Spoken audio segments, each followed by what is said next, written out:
the season, and they did it in a hard-fought comeback fashion. Down 20, they rally to get the win with an incredible second half. Oh, baby! Vontae's parking. Wow! I want to start right here. This roller coaster of a season, Golden State Warriors basketball. Every time you think the dynasty is dead and buried, boom, out the casket, like Wolverine, like Superman, like The Undertaker. Here comes Steph Curry. Unfreaking believable. Steph Curry's the greatest Warrior of all time. I know, the Wilt Chamberlain numbers, all that. None of us even saw Wilt play. I'm not trying to diminish him. I have tremendous respect. There were like 8 teams in the league at the time. And I'm not diluting. I'm just saying, like, Steph Curry is one of the greatest players the game has ever seen. He's already number one, I think, in most beloved athletes of Bay Area history. And right now, I'm ready to say this, Monte, as you walk into the studio right now. I mean this with all my heart. There might have been more winning. There might have been more statistical excellence. There has been no higher than highs than the Golden State Warrior dynasty, lower than lows of the Golden State Warrior dynasty, times that you're ready to stick a fork right through the heart. Every single time I think they're dead, they resurrect themselves. They have the most joy I've ever seen playing basketball. They're the most frustrating team at times in terms of turning it over and lackadaisicalness. I traded and signed Draymond Green 15 times in that game. I wanted to kill him. I wanted to hug him. I wanted to chest bump him. Jordan Poole, are you kidding me? Bonte Hill walking in, take the mic, let's go. Let's reset this bad boy. Let's reset this bad boy. Let's go. Let's go.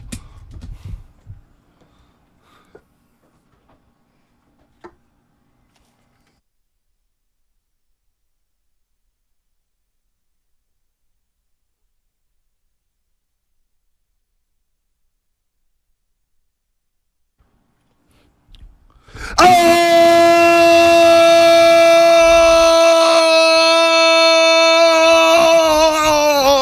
baby. What a win last night. What a win. And you set the tone perfectly, Shasky. You did. It's just incredible. You did. The roller coaster. At halftime live, I was about as depressed as can be. You're down 20 to the Pelicans. And you couldn't even break a press. I thought Ed Malloy was going to throw Draymond out 7 times. They couldn't even break the 1-2-2 press. They turned it over on one. They had to call a timeout on the other one. Incredible. 14 turnovers. Draymond's ready to fight everybody. You had Bob Myers had to come down and calm this guy down because he wouldn't listen to Steve Kerr. And look, we're going to get into everything that happened in the second quarter, third quarter, fourth quarter. And everybody, you know, and I get it. Everybody's saying that Draymond Green lit a fire. You hear the team after Steph the Curry's game. the greatest player ever. But here's the thing, Shasky. Draymond Green lit a fire for the Pelicans. They would have done 8-0 run after he went psycho. Well, he got pulled out of the game. Well, he had to get pulled out of the game. He was running psycho. Did you it was see him just a walking matter of time before he got tossed. It was insane. He talked to the Pelicans, bitch. He talked to the courtside fans. He talked trash to Steve Kerr. He's talking trash to an assistant. Nobody could contain this guy. Bob Myers, and you better sign him right. Joe Lacob, you see how important Bob Myers is? How many GMs in the history of the game are talking to one of their players like, all right, you've made your point, which is apparently the report, correct? Right. So Draymond's losing his mind, and Bob Myers says what to him, B? He just basically told him, hey, I need you to get back in the huddle. They will follow your lead because he was losing his mind. Look at the way he pulled up his zip up and put on the warm. He was running hot. He's going at it with assistant coach. And I'm like, all right, here we go. And the Pelicans said, oh, yeah, Draymond, you want to talk? Well, we're no punks. And they go on an 8-0 run. And they're up dub. And I'm thinking, oh, boy, the Warriors going to have to pass the sticks. And they go into the half down 17. And to me, what lit that fire was when CJ body bumped DiVincenzo. Yes, now, the Warriors came out on fire there. Yes. But let's not mistake it all. It's Because we Steph always Curry. call, look, I get Draymond Green is the I'm not fire and diminishing everything, Dray. but the heart and soul of this damn Exactly. culture, the organization, the top 10 player in this, ever. There would never be another Steph Curry because I got to tell you, Shasky, watching that game from the tunnel, especially in the second half, the look Steph Curry had. Determination. I've only seen it 3 times in NBA history, or 4 times. LeBron James Game 6 in Boston when he was a member of the Miami Heat. Okay. Michael Jordan all through those runs with the Chicago Bulls I and love Kobe how Mike Bryant. gets a decade. Keep going. And then Kobe Bryant, the Mamba. I'm kind of with you. Steph Curry had a look in his eyes saying, I will lead us, and you guys follow. And Jordan Poole followed. DiVincenzo followed. Kuminga. Jonathan Kuminga came of age in that game. Yes. And Draymond Green ended up having a great game. Yeah. Had a great, fantastic second half. Whatever happened at halftime with them, well, we need to do it again because he's running everybody psycho. Hey, you put it perfectly on Twitter. It was the full Draymond Green experience. It was everything. It was everything. But let's not mistake it. Let's not mistake it. All the headlines are going to Draymond Green, and he deserves some love. This is about Stephen Curry. 39, 8, and 8. The third quarter flurry. The second half alone, he had 22, 6, and 5. Now, a lot of dudes would go home with 22, 6, and 5 and say, oh, damn, I had a great game. He did that in the second half. I know. He did that in the second half, so I need Radio Debater to call me because he was chirping about Stephen Curry yesterday, saying, well, Steph Curry, so... No, these guys need to elevate their game to catch up to Stephen Curry. You don't tell great players to calm down and stand back. This is why Stephen Curry is this Michael Jordan. This is the Steph Curry era. Everybody needs to raise their game up. And you know what, Shasky? Jordan Poole raised his game up in the fourth quarter. Was it not his best defensive game that you've ever seen? Unbelievable. Unbelievable. Off ball, on ball, boxing out, all the little things, B. And everything. And I think the first half he fell a few times. Second half, the only time he fell was when he was putting it in the cup on a sick Euro step layup. The Euro step was nasty. How about there was a sequence where it felt like they were scrambling and Steph Curry just kept relocating, and boom, JP hits him. And then at the end of the game, Steph Curry in the corner, dribble, left hand hook pass all the way to Clay, who was kind of quiet, and he hits a huge three at the end. That was just unbelievable. It was the full experience of the Warriors. B, I know the Niners had one of the greatest dynasties of all time. Right. I feel like there's more joy watching this team because when they have one of those flurries, one of those avalanches, if you will, it's like, wow. Like you're on the edge of your seat for however many straight minutes. When it's bad, it's bad. It's bad. It's you're really ready bad. to trade everyone. You're ready to end the dynasty. Right. I'm resetting the whole thing just around Steph Curry. Everything is just insane with this team. It is insane. But look, and everybody's going to say, well, Draymond was a team high plus minus 26. Watch the damn basketball game, folks. Watch the game. The Warriors went on that run in the third quarter. They pulled Draymond out for a little bit, and Curry goes on a flurry where they picked on Jonas Valanciunas and put him in every high ball screen and said, all right, get out on Stephen Curry. And he could not do it. No. And they played Jonas Valanciunas off the floor. Yes. So where he was no factor in the fourth quarter when he came in with 6 straight double-doubles, didn't have one last night, just 11-9 as the Warriors D'd up there. Again, Draymond Green was unbelievable in the second half. The second quarter cannot happen. Any other referee would have tossed his ass. He was that close to being tossed. I mean, Brandon Ingram, he body checked him. All right? He body checked him. There was a lot going on in the There was a lot going on. And Brandon Ingram's no punk. All right? Well, he's a great player. He's a great player. Yeah. He's special. They got a lot of special talent. He's very, very good. unique. But he's also no punk. He's not going to take anybody's stuff. All right? But he did get mentally rattled in that second half. He's doing possession. He did get mentally rattled. Draymond Green just he's out of his mind. Herb Jones, at that point, he's out of control. All right? And, of course, he gets up, and you see the memes yesterday when Draymond Green gets up from an offensive foul. He's like Hulk Hogan with the leg drop. Everybody's getting kicked and everything, and Herb Jones didn't want to take it. And next thing you know, you got another scrub. Like, it's one thing to be fiery and yell at guys to, lock in. This is where I was frustrated with Draymond, and I think this is fair. If you didn't feel this way, then you're tripping.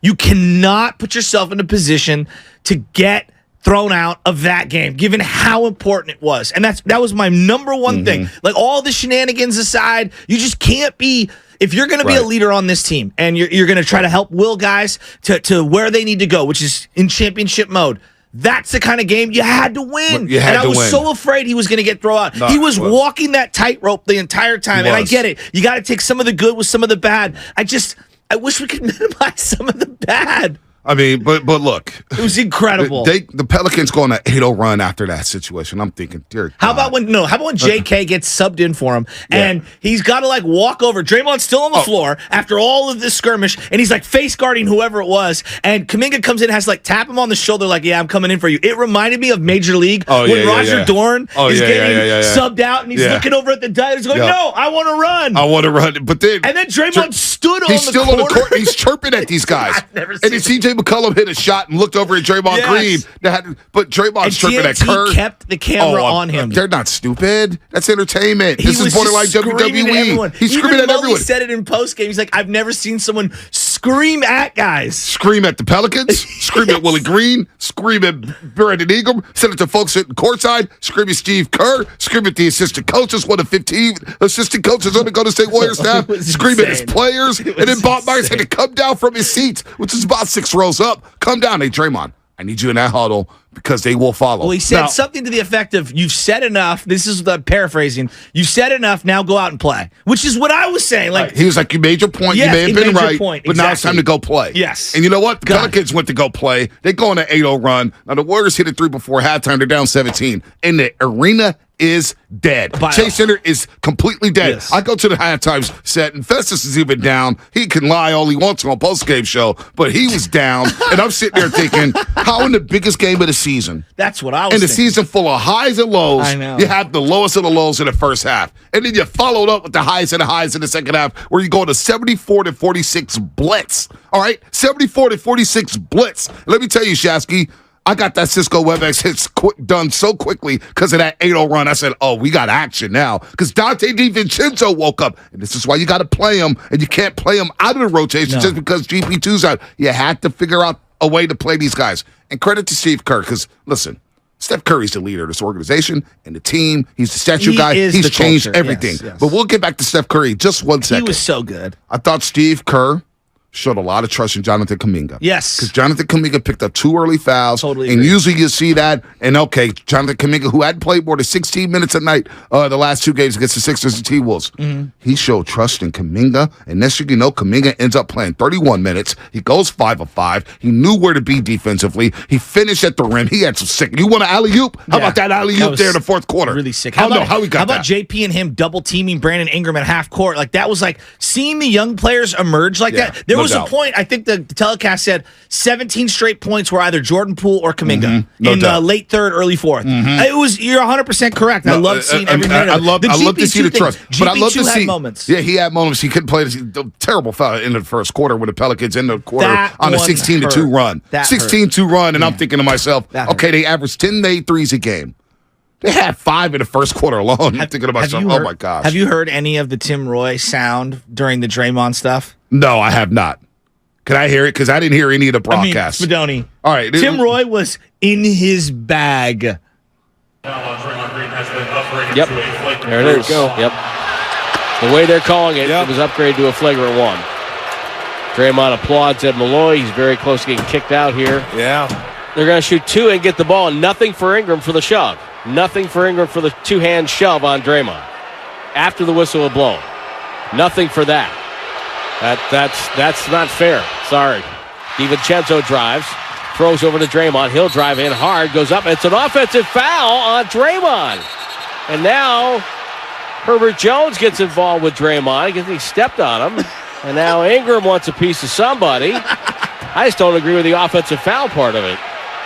And these two teams are in a real heated state right now. And again, this goes back to my theory, Tom, and that's why I think we need to really look at this as a league. These guys with all the cameras and everybody filming everything from their phones, they call everything now. And there's no feel or flow to this game. Yeah. And they get graded on every call. Yep. So he's going, I might get docked on that. I'm going to call that. Instead of just, okay, you're taking a 3-quarter shot. Get off the court. So you had all that situation. Tim Roy's in his bag right there. I thought Steve Kerr made the right move of pulling Draymond Green off the floor at that situation because he was running hot. Let me tell you, Did you contemplate, because I said it in the group that I think he should maybe go to the locker room for a minute. He was so on edge. He was on edge. I but was you know afraid what? he was going to get thrown out of that game. For him to be able to compartmentalize what happened there late in the second quarter and come back in the second half and play his ass off, and they got to have a game. Let's face it, folks. That was a got to have a game to stay in the box there. And right now, we all scoreboard watch with Minnesota down in the Valley of the Sun where Kevin Durant makes his return, and we all root for Phoenix to hope that Minnesota loses here, and all of a sudden, you're back in the driver's seat to be in the top 6 because Kenny Caraway up there at ESPN 1320, don't think I didn't catch on Willard or Dibs talk about Sacramento saying that you would steamroll the Golden State Warriors in the first round. You got something coming. You're a little too cocky right now, Sacramento, and you got to wait on your playoff berth. But Draymond Green in the second half, 9 assists. His 10th game with over 10-plus assists this season. He had 13. But the 9 assists in the second half, 2 points. And let me tell you, in the third quarter, he came out chirping again. I'm thinking, oh, God. Well, he was clapping in everyone's faces. Well, and here's the thing, it was great. They needed to be woken up. I agree with that. No one's denying it. He definitely lit a fire under them, and he definitely woke them up. But here's the problem. You wake up this morning, he's got 17 texts now. Well, one more. And then if they look at that other play, I'm worried that they're going to look at that other play and they're going to add on something, and now he misses an important game down the stretch. Well, maybe he misses the Spurs game. And I think you could beat the Spurs without Draymond Green. If you can't beat the Spurs without Draymond Green, then what the hell are you playing for? All right? If you can't beat the Spurs without Draymond Green, if that does happen, I'm just saying, then you know what? You don't deserve to make the playoffs. I agree, but can we also meet in the middle? Fired up, Shasky. That game, no, I know, but can we also meet in the middle? Like, Dre, dude, you're a leader. I need you to just be careful putting yourself in those positions. You know the league is going to look at every little thing that he does. Am I wrong? No doubt. Of course they are. But if the league would have done something, they would have done something last night. All right? They would have done something last night. The league wants Draymond Green. The league, listen, I know they pushes that line. He pushes that line so much. I don't know if you can resend that one. There's a lot going on there. But Draymond Green, that's what I'm saying. Draymond Green was asked if C.J. McCollum said anything to him. Yeah, he started talking about the foul. But I got a lot of respect for C.J. He's a guy who's been good in this league a long time. But, that's my type of situation. I enjoy that. So I appreciate him. It's good. I appreciate him. It's good. Is Draymond Green the greatest trash talker in the last 10 years in sports? I'm dead serious. I'm just going to say in basketball, because I'd have to think about football. There's been a lot of great trash talkers in football. I know there has. Josh Norman, Richard Sherman. Fred Warner? I go Richard Sherman. Well, Fred Warner at a podium is one way. Fred Warner on the field is another way. Yeah, so Richard, I guess maybe Sherman's up there. Earl Thomas. I put Sherman ahead of Earl Thomas. But Earl Thomas above. I mean, it's a short list. Josh Norman. Yeah, Josh Norman's a good one. Steve Smith. But Steve Smith is yes. All right. Steve is on the Draymond level in terms of Hall of Famers. Stephon Diggs is starting to talk that talk. Yeah, he's pretty. Yeah. Tyreek Hill starting to talk that talk. But are any of them better than Dre? Dre was insane last night. He was insane. But so was Stephen Curry. And let's not get it twisted. No doubt. Let's not get it twisted about Stephen Curry. All right. You had a lot of unsung heroes. Klay Thompson with a big 3. Timely shots in the second half. Jordan Poole. His second half was spectacular. He was awesome. He finished with 21 points. I loved seeing this synergy when he got fouled. Draymond came over, lifted him up, slapped him on the butt, and then when JP went on a little flurry, Steph Curry came over and chest bumped him, and it felt like to me they were the most united that they've been. It's hard to but I'm it just felt that way last night. 15 points in the second half for JP. It was a pool party. Kevon Looney, 8 rebounds off the bench, 6 offensive rebounds. He had a possession where he grabbed 2 and made sure to find Stephen Curry. He just battled his ass off. Told us on the postgame, said, man, I'm tired.